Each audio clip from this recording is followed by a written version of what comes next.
एक समय की बात है, एक छोटे से गांव में रहने वाला लड़का राज को एक सुंदर सी लड़की की आदेश पर शहर में पढ़ाई करने के लिए भेज दिया गया।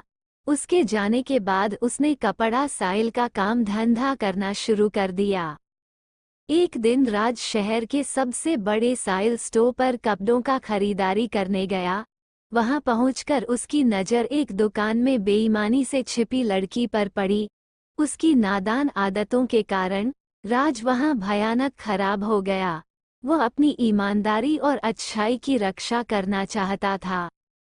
नीतिवादी युवा राज ने अपनी मां के बताए तरीके पर चलकर बिना ज्यादा सोचे समय क्यों खराब नहीं करते हुए दुकानदार को एक चांदी का सिक्का छोड़ दिया और वहां से कपड़ा खरीद लिया।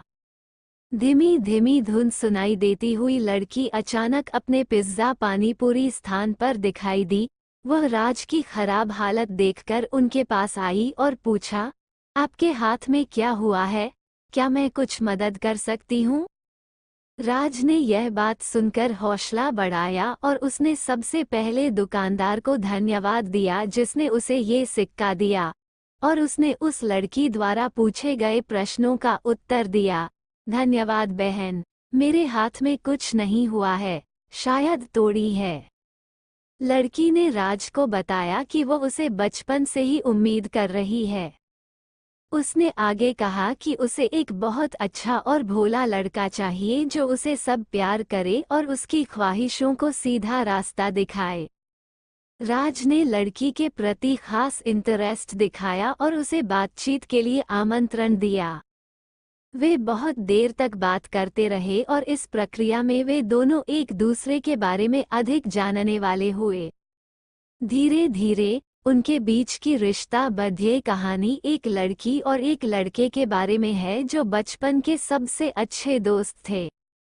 वे हमेशा साथ खेलते और कई अनुभव एक साथ जीवन के हर पहलू को साझा करते थे। जब वे बड़े हो गए तो उनकी दोस्ती भी और गहरी हो गई। वो एक दूसरे के साथ मनोरंजन करने, साथ पढ़ाई करने और सप्ताहांत में मार्गदर्शन करने लगे।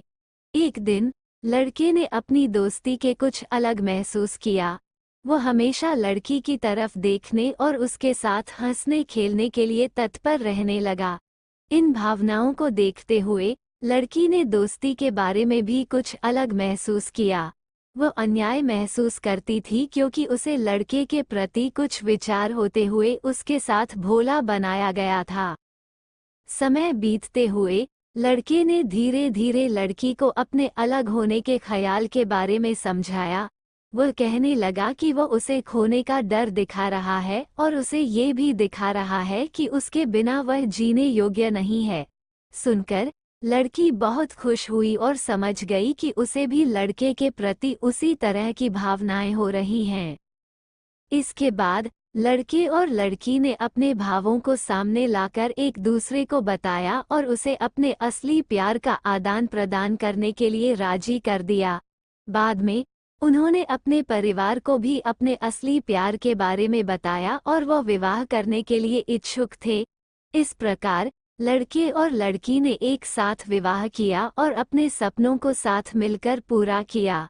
वे अपने दिल की बात समय पर बताने के लिए बहुत खुश थे और उनकी प्रेम कहानी एक दूसरे के लिए प्रेरणा का कारण बन गई।